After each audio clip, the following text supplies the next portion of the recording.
welcome to People Are Everything, the show that's a bit like Desert Island Discs, but rather than bring music, I ask my guests to bring the 5 people that have shaped the person they are today.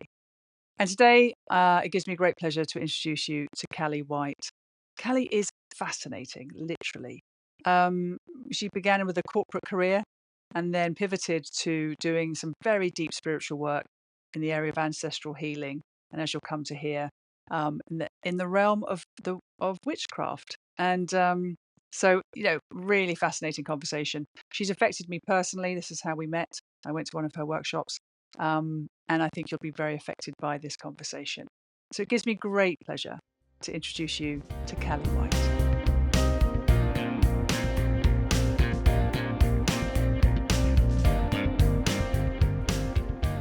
Hello, Cali. Welcome to People Are Everything. How are you?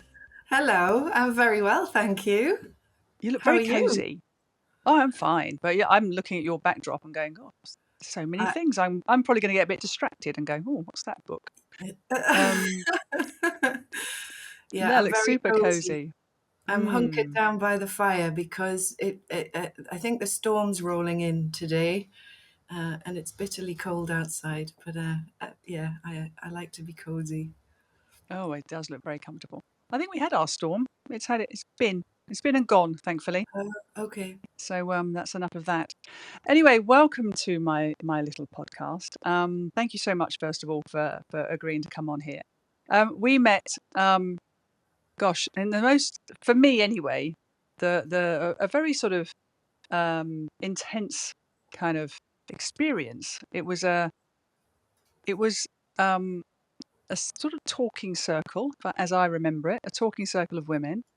The theme was kind of ancestral healing and sort of tapping into your sort of feminine powers. And I've never been to anything like that in my life. So I was, and you won't remember this little detail, right? This is how naive I was. You said, "Can you all bring a potluck supper or potluck Lunch. lunch or something?" Mhm. I didn't know what that was, so I actually had to ask somebody. I said, "What does it mean to bring a potluck lunch?" And they said, "You bring food." And I'm a terrible cook. I'm better now, but I was really bad then. So I brought a cheese board, and guess what was left after everybody had brought their beautiful couscous this and the. I mean, the food was Oh, extraordinary. No one touched the cheese board, Kelly, I can tell you. oh no! And I told my friend, and they went, "No, no one brings a cheese board. You're supposed to cook something." Oh, oh! I'm so Oh, sorry. no, listen, I have to learn. It's better that I do. Um, but no, from the other learning was, of course, I had an incredible experience, an unbelievably powerful experience, which I didn't anticipate at all. So I'm hoping we're going to get into a bit of that today. I think But we that's how we will. met, Mm. and I've sort of followed you ever since. Sorry about that. You probably didn't even know, but I've been following you and seeing all the work you've been doing. But listen, rather than me kind of try and tell everybody how I know you, why don't you just share with everybody here a little bit about who you are and what you do? Okay, so I'm Cali, and I live in the Lake District in a little cottage on a hillside, um, which is in the northwest of England. For anyone that's not from these parts, in the most like in my dream house now, finally, and I am a psychotherapist and an ancestral healing practitioner and founder of the Witch's House of Healing Arts, which is a place where I offer courses, programs, events for women to understand and heal ancestral trauma. And I kind of focus on the witch hunt dynamic, Mm, that era of our historical lineage. And I kind of psychotherapy is the underpinning, but I've kind of moved more into weaving ritual and ceremony with creative experiential opportunities and nature-based practices. So wow. that's kind of what I do. And I always find that question quite hard because it's not, it's like I'm not an accountant, or I'm not a I'm not a graphic designer. I'm not something that kind of Mm. fits into the cultural norms, if you like. And my work's kind of evolved and shifted and grown over the years, as I have, I suppose. So it's fluid, it's moving. But yeah, But hope that gives you a little bit about what I well, I do. can speak from first-hand experience of what you do, which is, I mean, first of all, I had no. I mean, we all grow up with the sort of witch stories. We know about Salem, and we might know a little bit about the sort of witch trials. But until I came to your workshop, I didn't really have a clue about its societal impact and how long it lasted. I think you told me it Mm, was something like 400 years or something.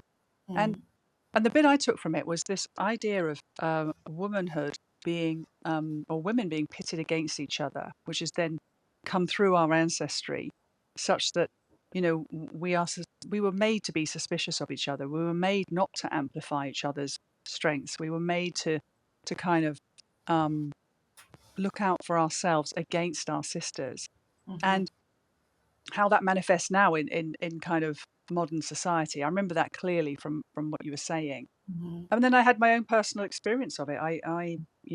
My story, as you know, was I never really knew my mother, so consequently didn't know my grandmother. So I came to you because I wanted to make a link. I wanted to heal that broken link, and tap into my ancestry, which I did. And yeah, incredibly powerful experience for me. Um, so yeah, you do something quite extraordinary, Kelly. So that's why I wanted you on my podcast.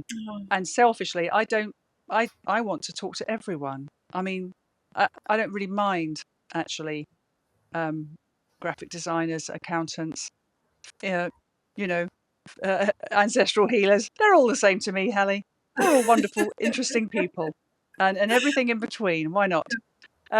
So thank you for sharing that. So I ask all my guests this next question because I'm fascinated by how people find the process of choosing their five, because obviously you must know an incredible amount of people.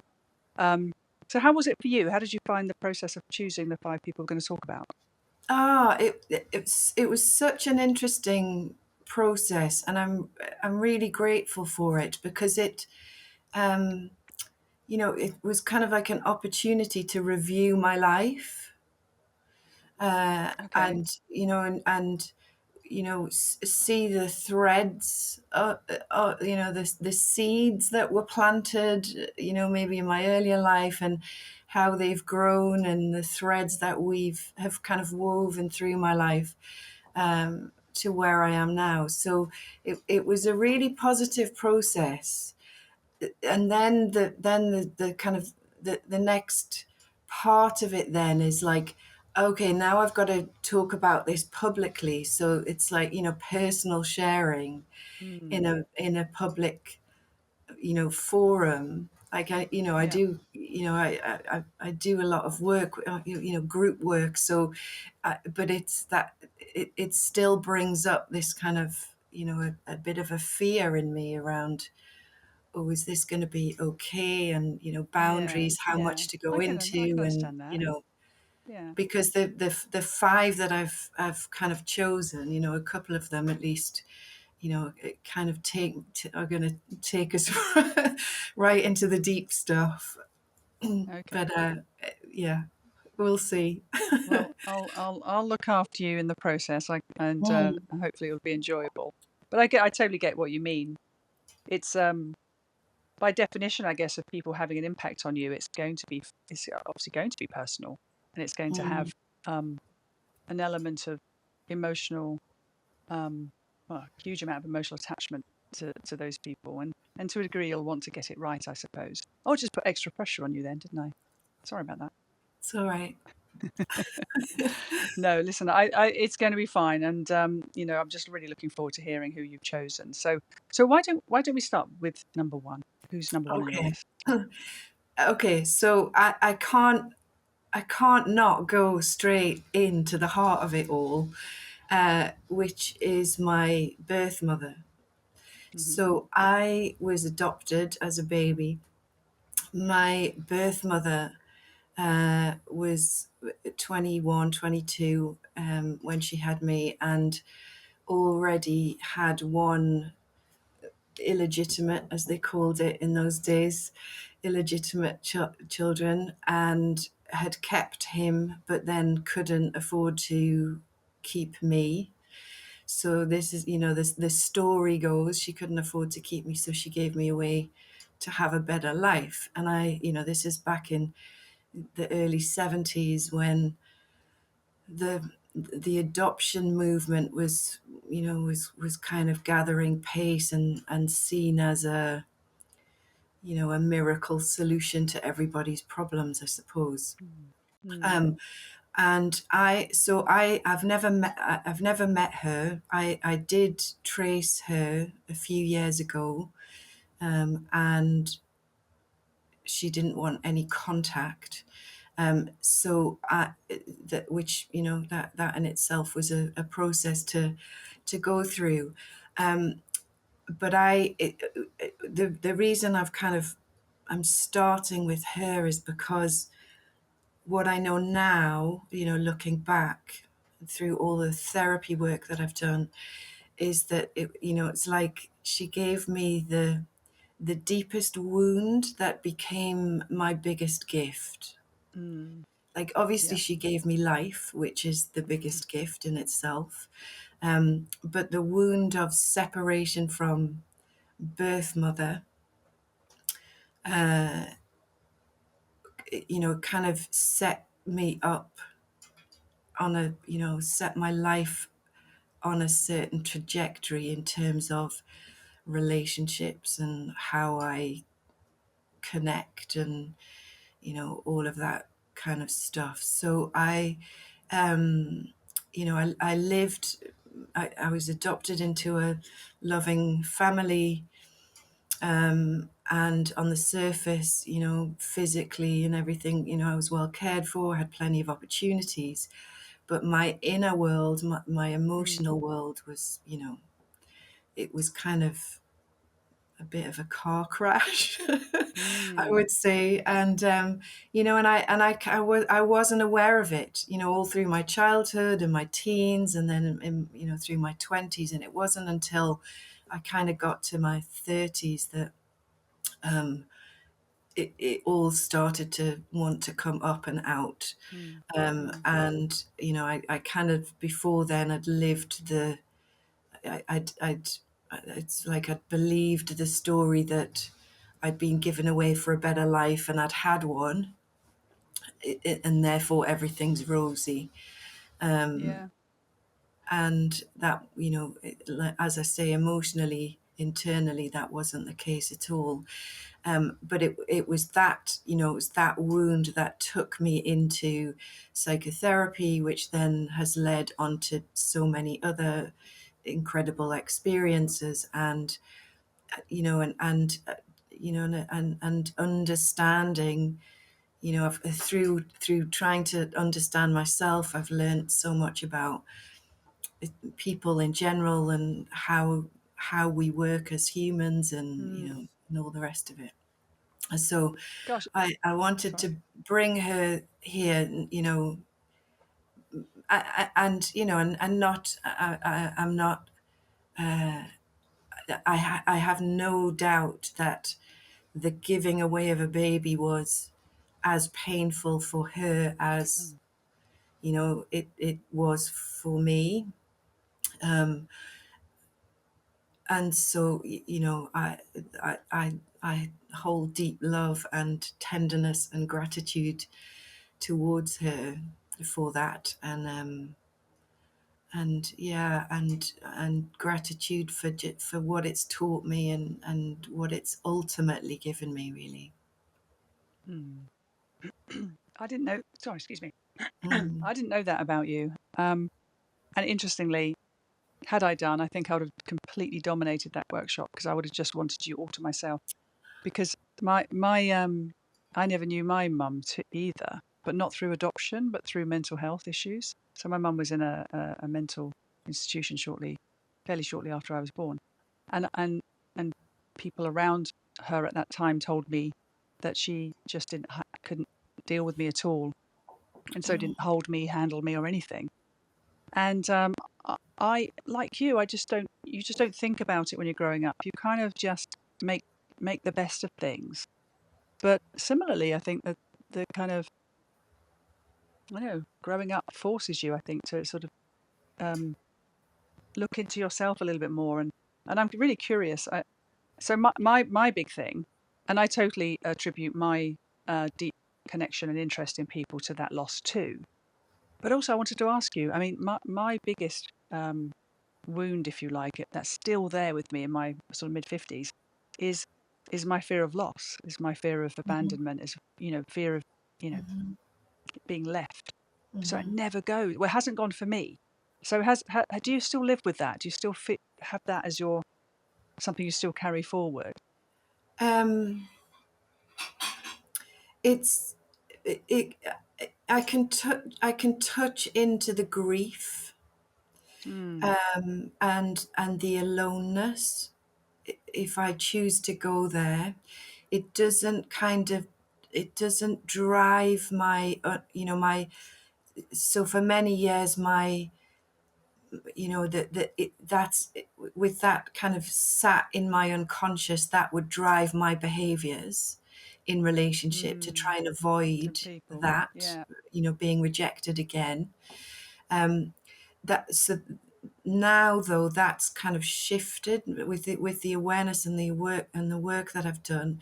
It's shifted, and and a massive part of what's really helped me is developing my spiritual connections. yeah, um I can see that. so the Mm, bigger than me, the bigger than us, the my kind of my worldview, if you like. So it's mm, still there, but it doesn't hold the power over me that it maybe did when it was unconscious for me. yeah, um I but totally relate to what you're saying. Mm, but ultimately, I think as humans, we are social creatures. We've evolved in through tribal community living. We can't survive on our own, and so yeah, there is a natural degree of fear of abandonment, fear of being alone, fear of yeah, rejection. And what's always interesting in my work is kind of trying to tease out the what's the natural level of that versus what's the maybe yeah, the accent, the what's the word, the intensified, or that comes out yeah, of traumatic experiences. So I think it's normal that we all fear rejection to a degree. um, mm, but for me, the question's been about how does that then stop me from healthy connection, and yeah. intimacy, and and all that stuff. So yeah. Oh well, I'm still a work in progress on that one. I did like what you said about the tenderness towards your mum as well. And again, I relate to that. I was quite dismissive of my birth mother. I didn't think much of her, to be honest, and didn't think about her very much. But lately, I always saw it from my perspective. I was the one rejected, like you say.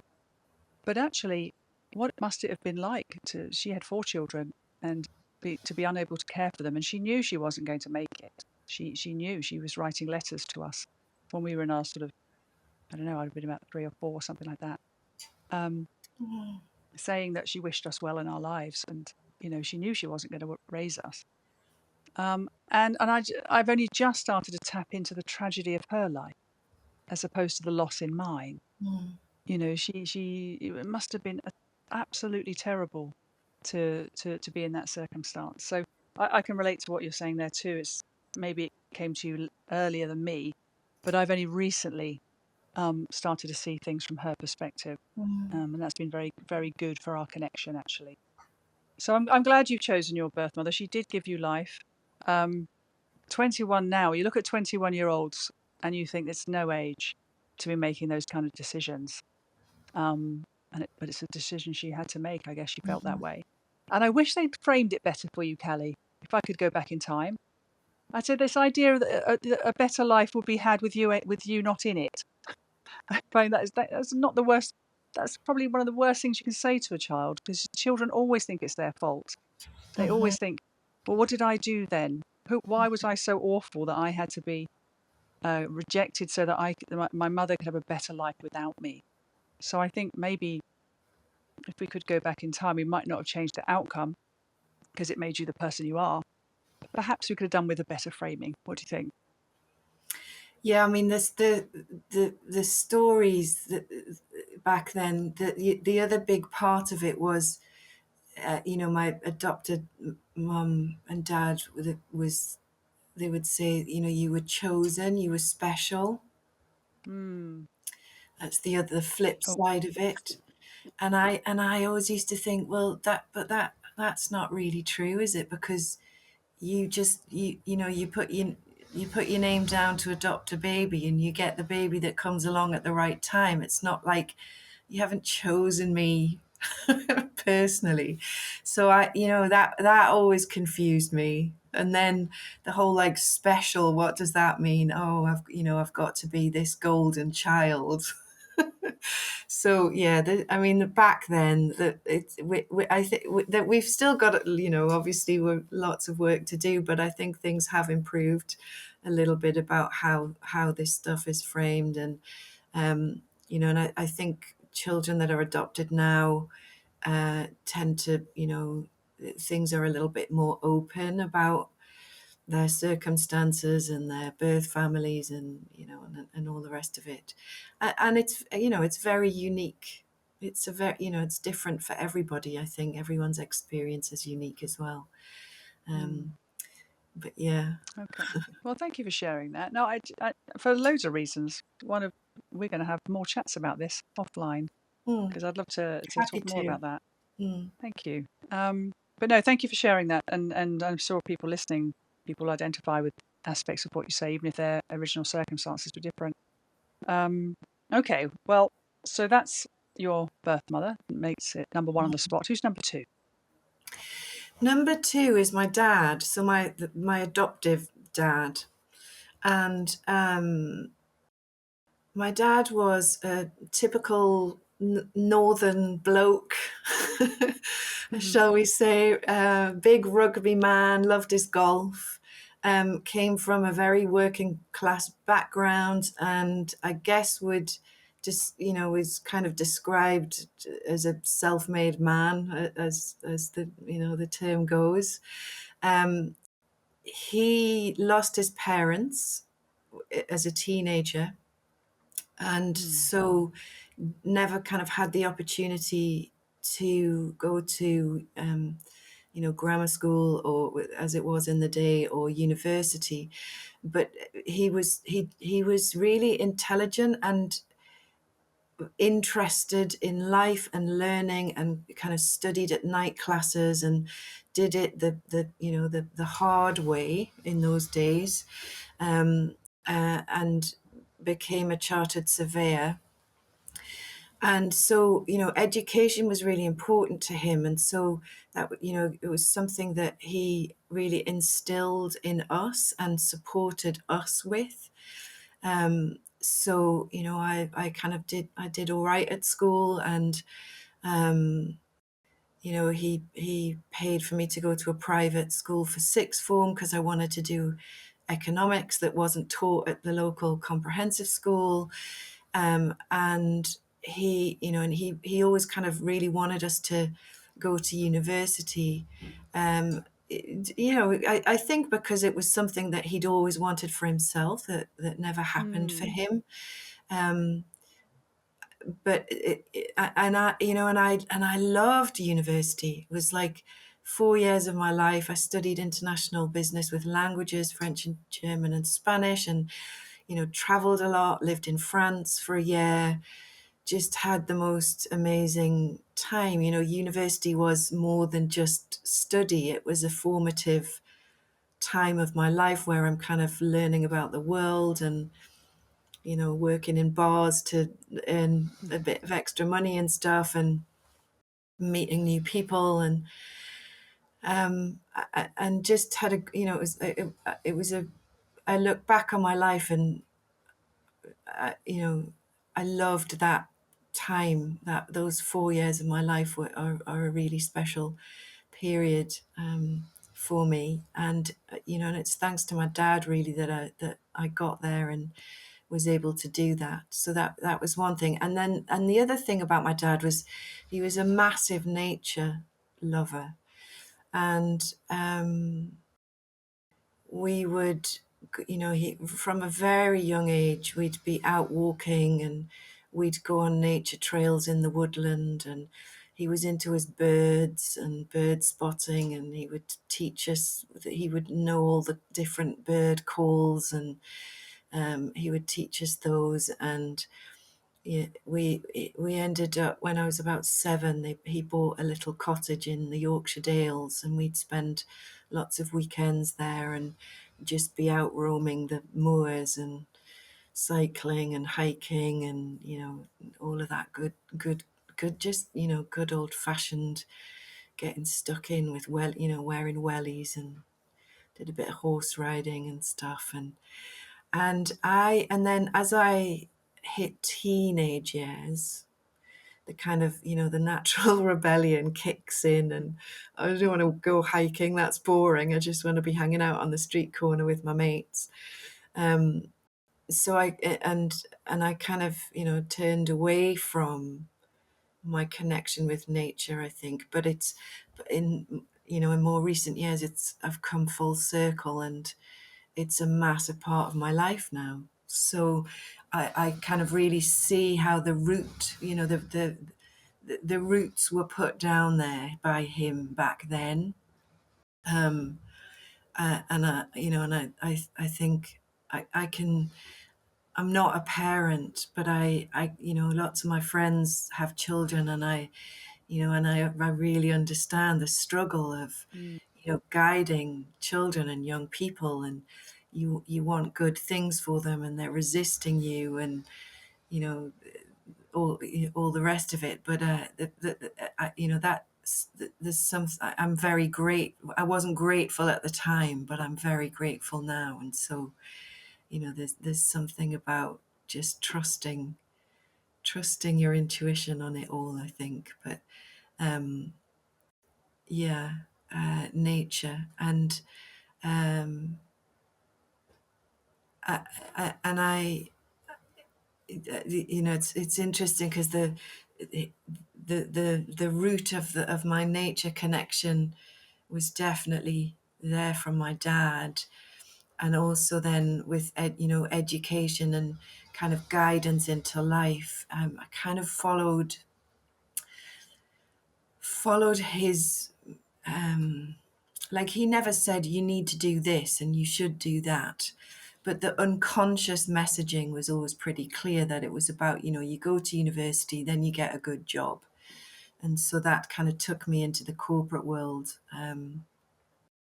for about 13 years, working for a big American corporation, which, again, it was in my 20s, great fun, worked hard, played hard, lived in London. But ultimately, it wasn't, it wasn't me.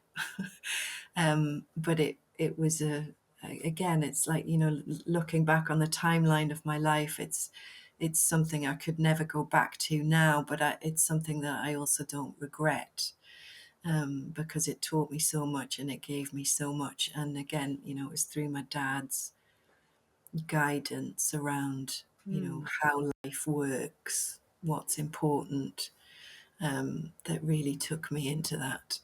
I mean, there's so many gifts there. If you think about it, the gift of curiosity, the gift of opening up your life to nature and to travel, um I like what you said about how life works, because of course we all have to go to school and we have to go through those stages, but so much we learn from our parents if we're fortunate enough to have a parent that's invested in us, and he sounds hugely invested in you. This idea of the micro guidances and the micro suggestions, and even just like you say, as role models, it might not have been explicitly said, but there was an implicit understanding that this is how things should be.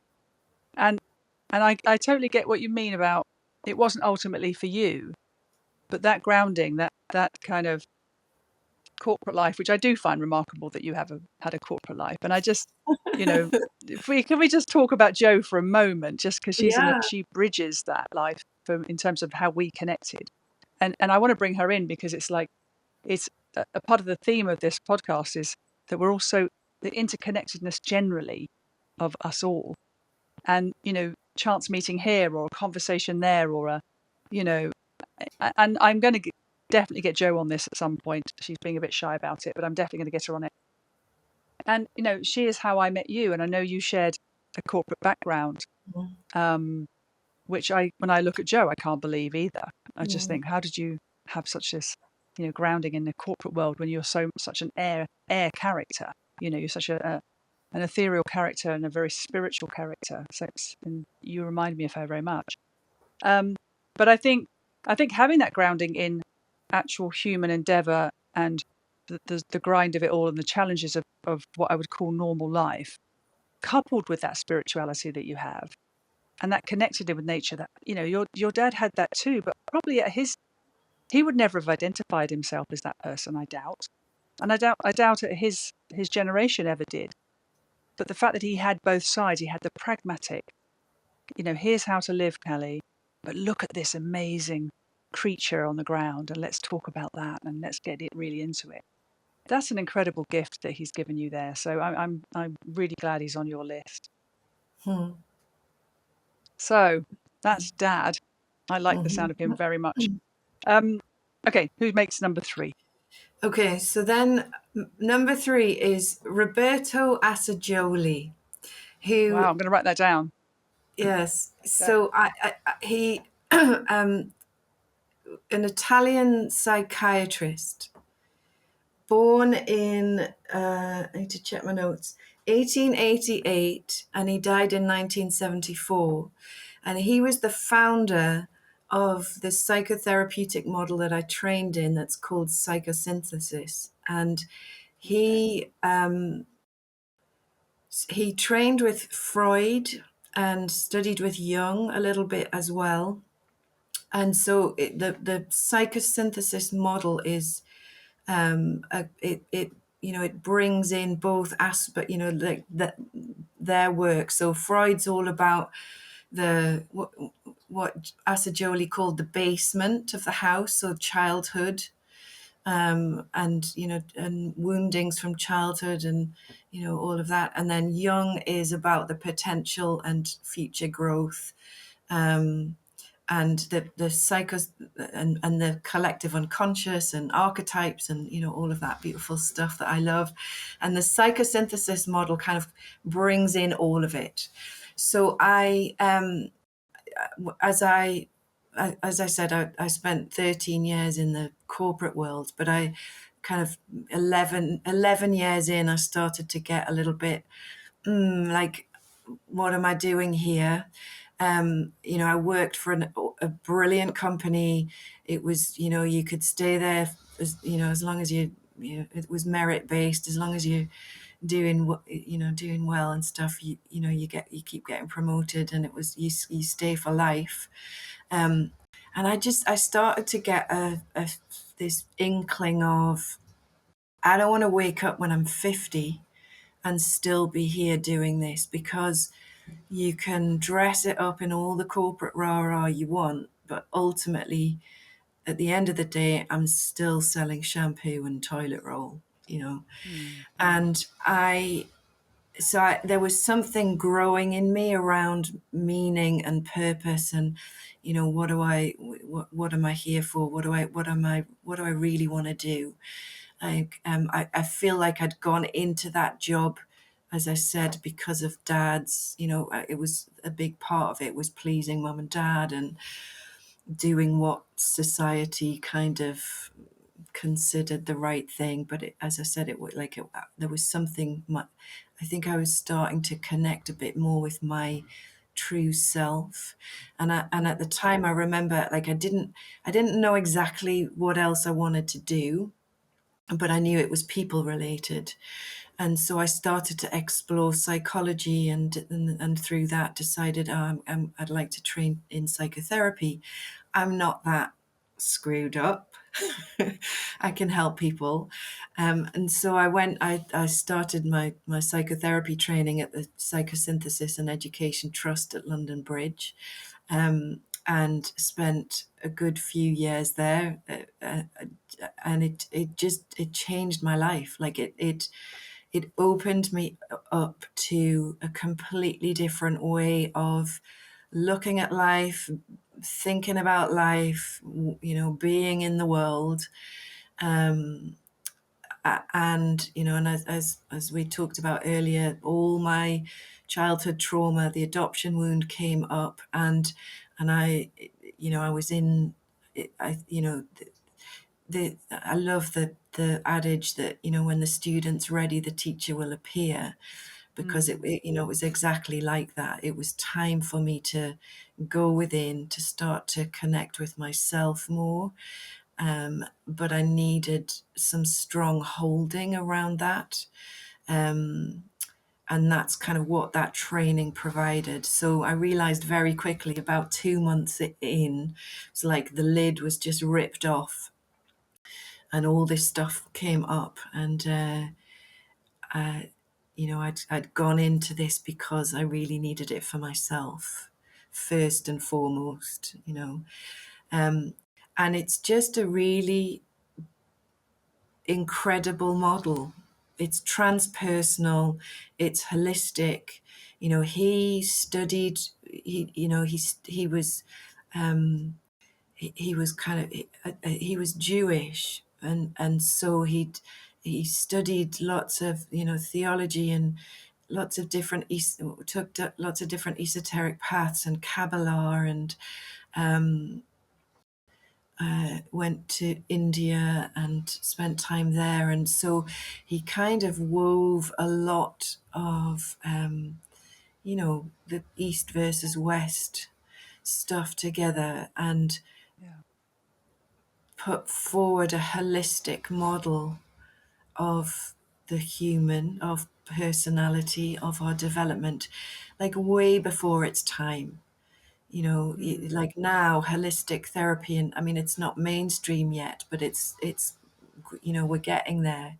More and more people are awakening to the holistic model of our nature, that we're not just our bodies are not machines, and everything's connected. But he was kind of quite avant-garde, a bit of a pioneer of his time.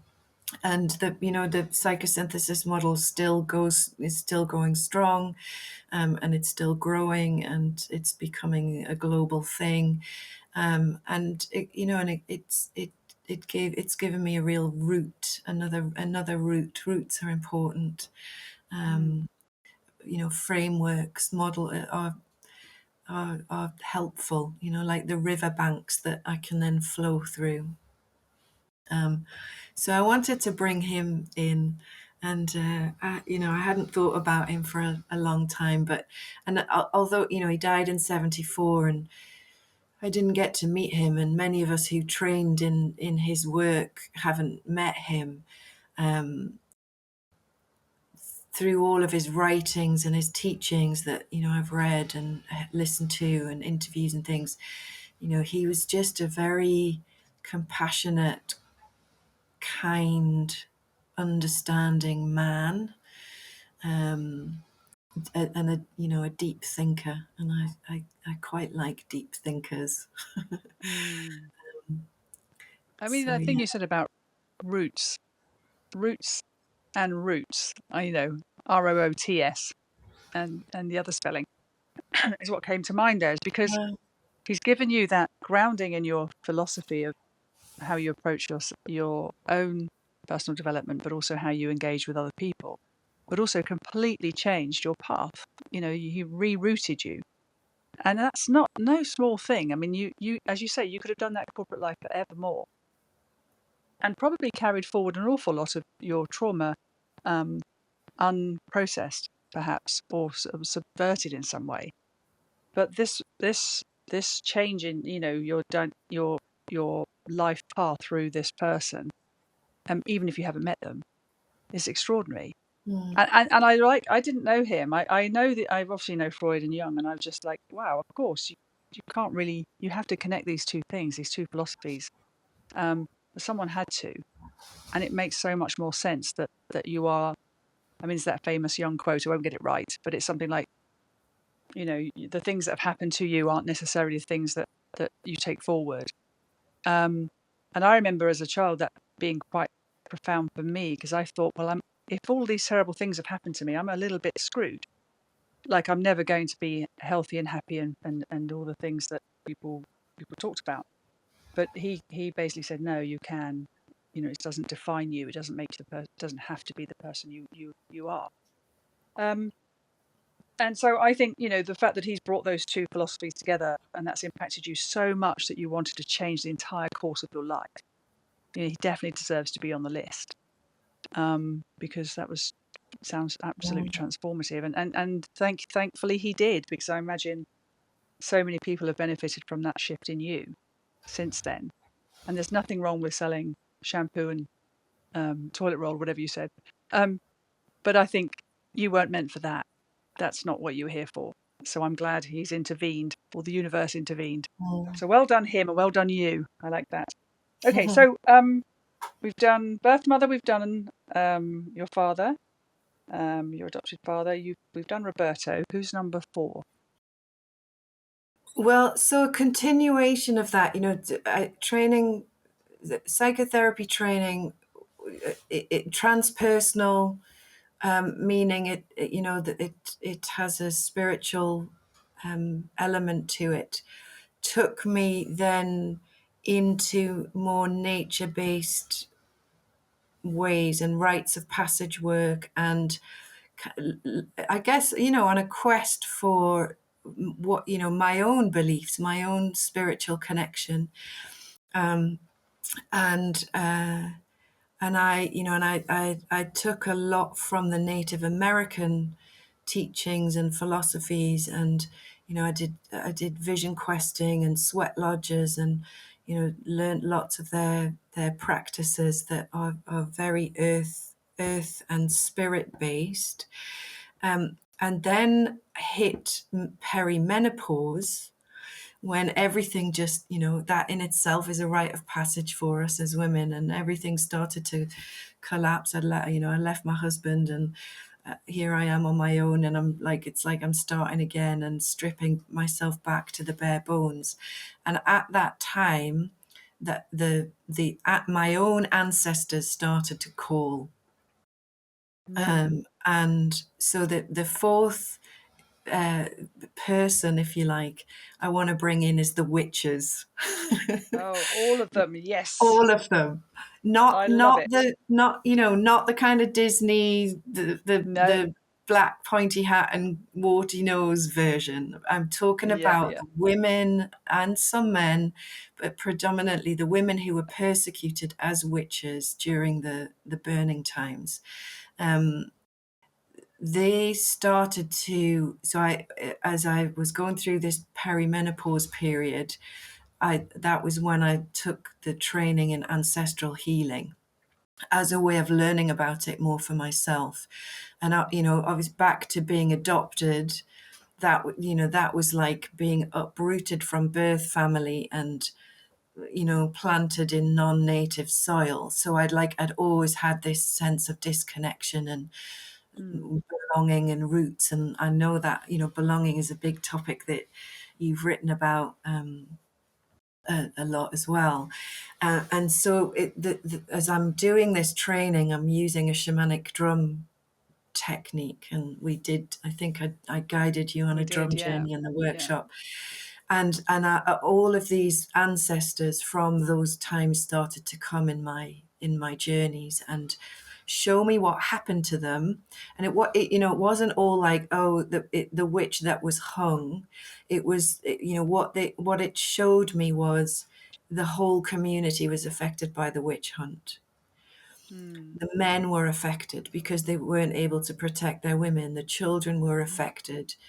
Um, and it wasn't that the women were always the victims, because a large percentage of the accusers were other women. So Mm-hmm. I kind of started to, I'm recognizing that I'm carrying some of these wounds in myself, and understanding, which bits of these are mine from my childhood and which of these are ancestral, and then actually seeing, oh, like we are so much more than our own personal story. Like when I think of my birth mother, and that, the what led her to make that decision, that's grounded and comes out of, a bigger ancestral collective story about how life works and what we need to do in order to survive. So I was kind of like weaving threads of inherited trauma, history, ancestry, um, the collective unconscious. And I was, but at that point I'd been doing women's work for years, and whilst it had been very healing, there was always this like, can I can I really trust this? Mm. And so there it was, this like mistrust in women, which was obviously accessibated. Is that the word? Like intensified by the abandonment of birth mother. It's like I can't Oh, trust yeah, women. yeah.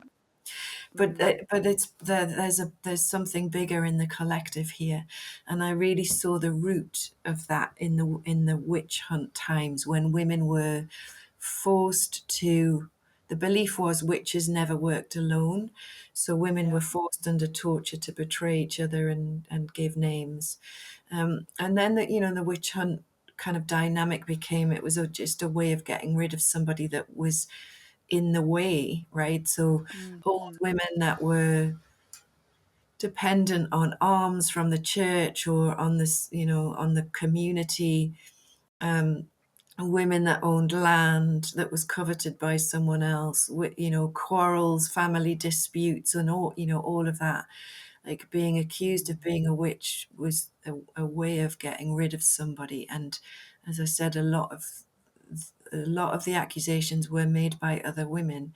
So I bring them in because that was kind of, that led to the next chapter of my life. Like I researched the burning time, connecting with them on an ancestral level, as well as like, what's our historical timeline here, and then received this instruction to go out on the road and take a pilgrimage across the UK and Ireland, and every full moon gather women to hold ceremony for the ancestors of those times, to honor them and clear some of that wounding that we carry in Mm. us today.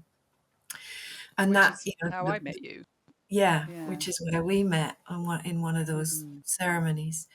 um, and then that 13 moons out on the road, traveling around and meeting some incredible people and walking the land and tracing the historical timeline and going to museums and castles and sacred sites and stone circles and all of that. Just, that was it was like a home, that was my homecoming journey, like my menopausal, stepping into my menopausal chapter, feeling okay, I'm home. I'm home in myself. I'm home on this land.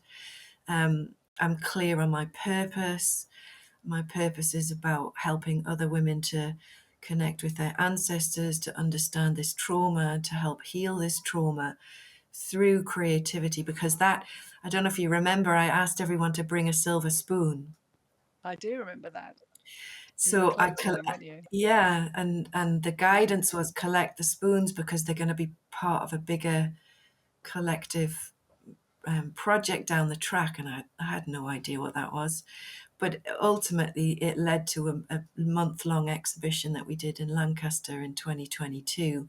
So for 2 years, I invited everyone that had come to the ceremonies to be part of the next stage, and Mm. guided a 2-year process of each of them healing the however the wounds from that time were showing up in their lives, like they were working with that, healing that, and then expressing that in some creative form that was then woven together into an experiential exhibition. And like I'd never done anything like that before, so I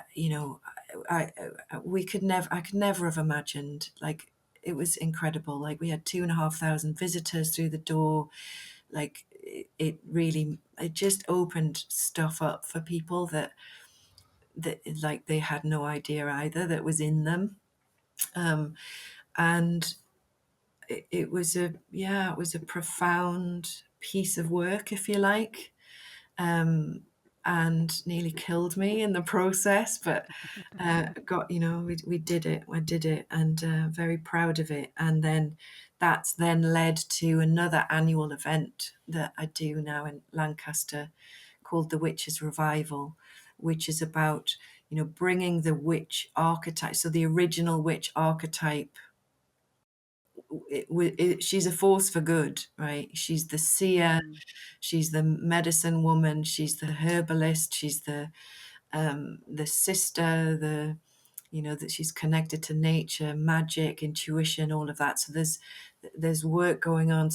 We need to heal where the witch got wounded and accused of being in cahoots with the devil, and get back to the original archetype. And so that's what the Witches Revival is about. It's like helping women in an experiential way to connect with those aspects within themselves. So Well, yeah, I mean, um, speaking as somebody was profoundly affected by those experiences, and I've never really spoken about this to anyone. So here we are. I'm going to do this now on this podcast. Well, the thing that struck me, I'm not even going to say struck, hit me when I was in the room with all that feminine energy, all that womanly power. I'll be honest with you, it scared me. It was something so powerful, and yet it was something I'd been yearning for my whole life. Was to have that connection with women, and I'd rejected that side of myself for so long that women always used to fascinate me, and I was very fearful of them at the same time. And when I was in that room with you and you were guiding us through, I think it was the first time I met you was the moon celebration, the monthly thing, and I wanted to get out of that room for very visceral reasons of just couldn't Mm, handle the feminine energy. Um, but you say about things where people don't even know it for themselves. Um, that went on to me exploring my own sexuality and just kind of saying, well, why are you rejecting all this feminine energy? Why are you deeply yearning for it, but also afraid of it? And that led to my own sort of connecting to that side of myself. And obviously now I live happily with Catherine, and I can't imagine you know life without her. And it's like it had to happen like that. It wouldn't have mm, been, and it was that, and it was when my dad died, and it was things that were so beyond words and beyond human cognitive experience. These are mhm, very sort of energetic things, if you like. And so I was really affected by it, and I went on to meet you again in a workshop where we got into the more sort of ancestral stuff. And it makes so much sense to me that we're the vanguard of what 200,000 years before us. We're carrying forward all that lived experience, including the trauma, mm, and this idea that you know we rooted out women, and that women rooted out women because they. I mean, I don't suppose it's entirely because they felt they had to protect themselves. Sometimes people can just be mean, but this idea that we would turn against all that feminine intuition, that feminine power, that like you say, the healing, the giving, the connectedness with the earth, and just you know weaponize that and say no, no, no, we can't have that. We'll turn that against us, the women. and how we still have that today in our society. I think I said that at the beginning of the podcast, how we still have that today where women will turn against each other. And bringing it full circle to corporate life, I'm definitely conscious of my privilege that I pretty much have always been in a hiring and promoting position in my work. And I'm there for everyone, really. But I do specifically see a responsibility in advocating and amplifying the women in my life, in my corporate life, because we have to. Otherwise, they're not. I don't know. It's not achieving the sort of bigger picture of creating that equity that we're all looking for. So, and generally speaking, I'm just a big fan. I'm a big fan of womanhood and the positive power of it, as I'm a big fan of positive masculinity. But I just wanted to say all that, and I don't think I've ever shared that, the impact of that experience on me. So thank you for giving me that springboard. But yeah, I think you're great, Callie. Mm. You've changed my life in so many ways, and yet we hardly know each other. And so Oh, I'm another reason why I wanted you here. oh, Listen, thank that's you. enough from me. This is your podcast. What am I Mm. talking about? Well, no, it's a Let's conversation. Yeah, Mm. true. Mm. Thank you. Well, listen, let's get to number 5. Your final choice, please. Okay, so quite a short one. Beatrix Potter. Okay. So Enough said. this kind of, yeah, this brings us up to the present. So after I'd done my year on the road, my pilgrimage, Mm, I've ended up here in the Lake District in what was part of a cottage. It's owned by the National Trust, and it was part of the Beatrix Potter estate. So and so she's somebody that is impacting my life now. So I'm kind of in the inspiration of her now, if you like. Um, Most people know her as the children's book author, but she was so much more than that. She was a Victorian woman that was pushing the glass ceilings for women left, right, and center. Get busting through into the publishing world for a start. But then she used her money, she used the profit from the books to buy land. She moved up to the Lake District from London and basically bought what was the Monk Coniston estate, which was 20 farms and God knows how many acres of land, half of the Lake District, I think. And she bought that lock stock to save it from developers and then gifted it to the National Trust.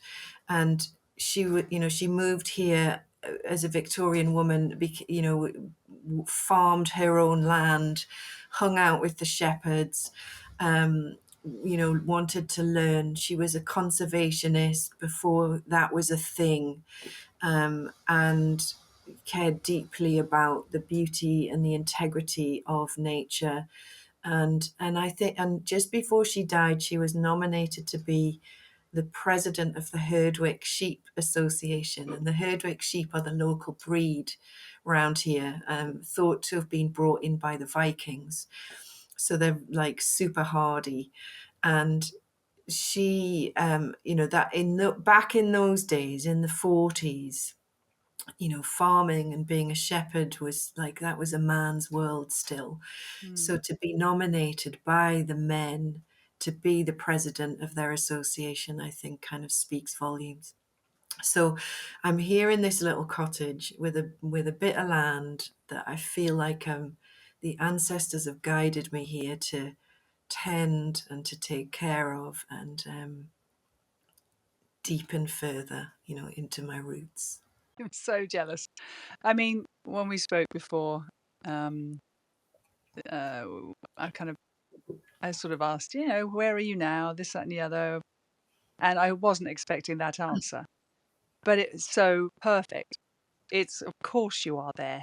Of course you're Mm. in that beautiful property that if you're watching this, you can see behind you.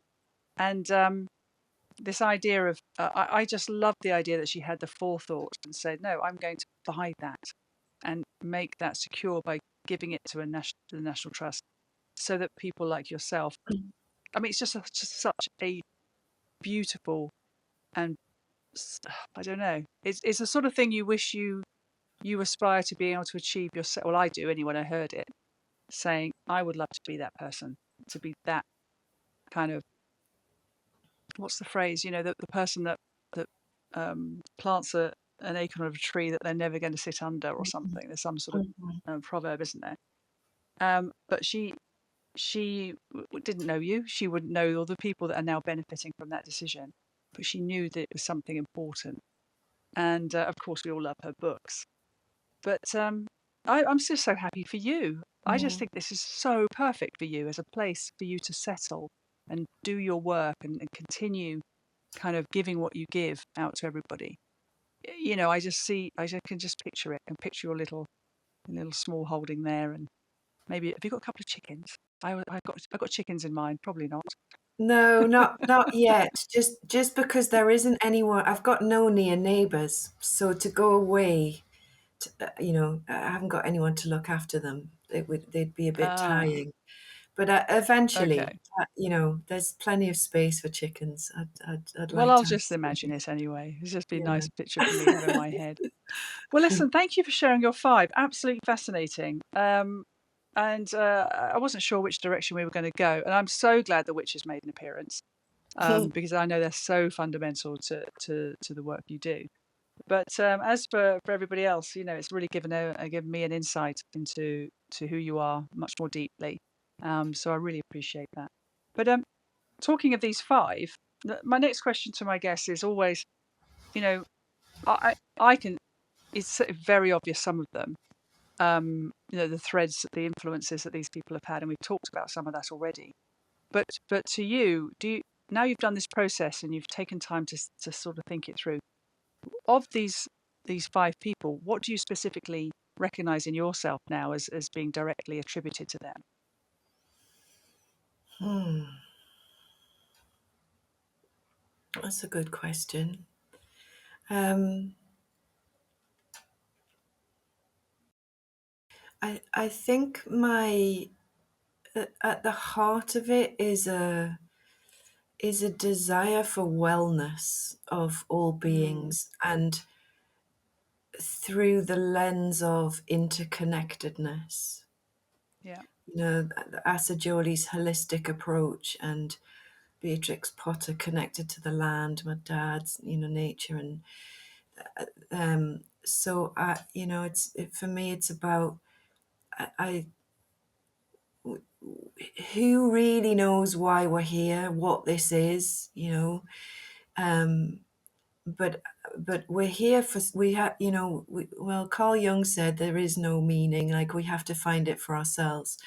And Yeah. if you follow that line of thought, it's like, for me, like we're here to be joyful, to bring beauty, to make, like the planet is, it's such a beautiful place. Like Mm, if we allow it to be, if we don't trash it, like we've trashed so much of it. um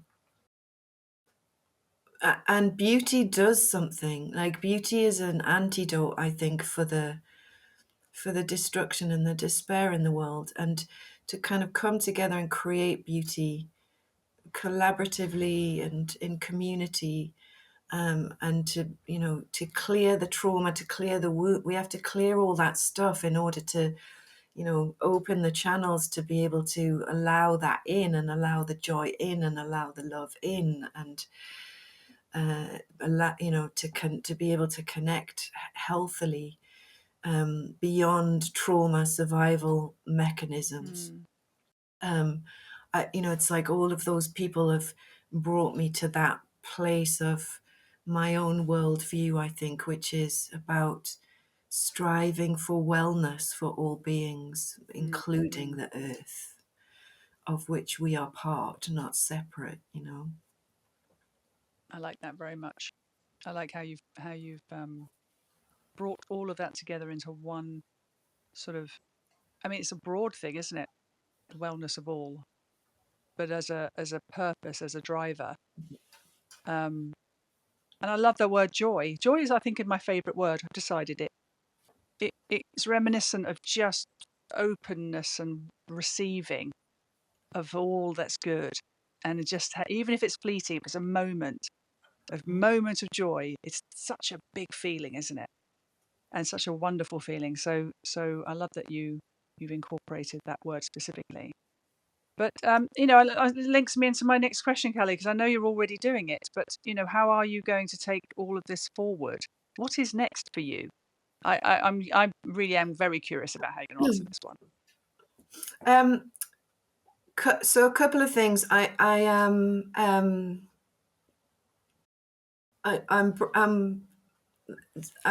It's like I've done all of this work over the last few years, and I'm feeling like I'm in a period of consolidation with it. So I'm just, and I want more women to, and men, if it calls them, to be able to access it. So I'm weaving it into more online offerings, whilst I'm kind of, I feel like having a fallow year so that I can get stuck into the garden here. Like I've got about an acre of land, and it needs, it's a full-time job. I want to create a beautiful healing garden. Like this is a healing space. This is what the house told me, the land told me when I arrived here. So I'm going to give some attention to that, because the last few years I haven't really had the time because of the big events that we've been doing in Lancaster. So I'm working some more stuff online, feeling into what wants to come next. And meanwhile getting stuck into the learning how to be a gardener and a tender of the land. And this work requires me to go slow, so that I can really listen and hear the deeper threads, I suppose. So I get that. yeah. Oh, I like that image as well. Tending I mean, and while you're tending it, you'll be thinking deeply, I'm sure, about how you can take your particular philosophy and get to more people. And I feel very blessed that I was someone who has experienced you in person. I think online is obviously going to have a bigger reach for you, but in person, that's where you have your biggest impact. And so I hope you go on to do more of that kind of thing. Yeah. Because I think, as I said before, it was very Thank impactful. you.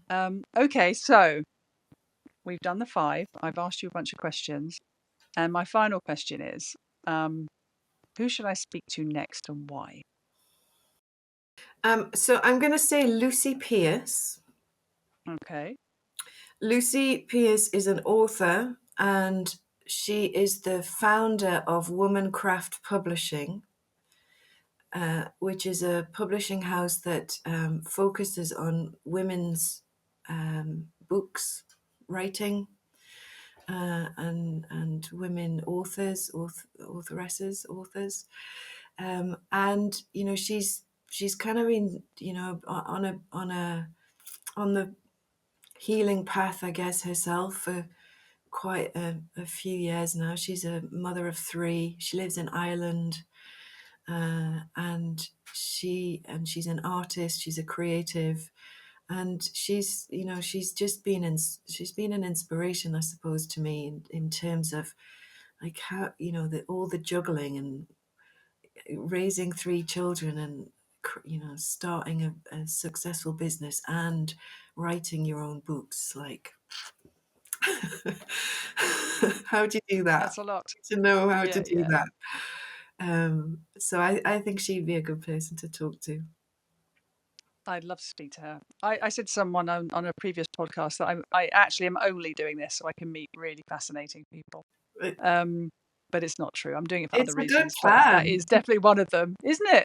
I Yeah, love it yeah, that's what it's because all about. obviously you I have all the people in my life that I've met through personal experience and connection, such as yourself. But of course, this is taking me into all different directions. And it's one of my, I mean, someone said to me, what, not why are you doing this, but what's driving you to do this? I said, honestly, I love long form conversation with interesting people. And I think it's a dying art. I really do. I think very few of us make time to sit and talk to someone and really get to know them. And it's my most favorite thing to do, I'll be honest. But also I just love connecting with new people and hearing what they're all about. And because every single person I meet, I learn something from. And Catherine teases me. She said, "You've just done this to make more friends. You've just, it's just like fresh meat for you, isn't it?" And I was like, "Yeah, a little bit," and I'm okay with that.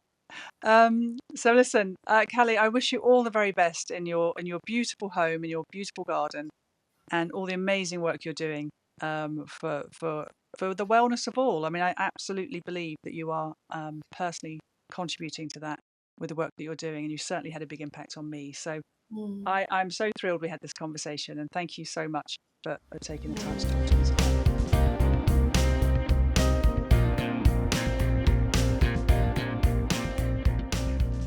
So that was Cali. I really hope she stays in my life. I meet people like her and I just feel the better for it. I feel enriched. Fascinating woman with, the work that she does is truly profound. And I hope you enjoyed that conversation as much as I did. If you did, please like, subscribe, share with your friends. And as I say every time, please do get in touch if you'd like to talk about your 5. Until then, all the best. Take care. Bye-bye.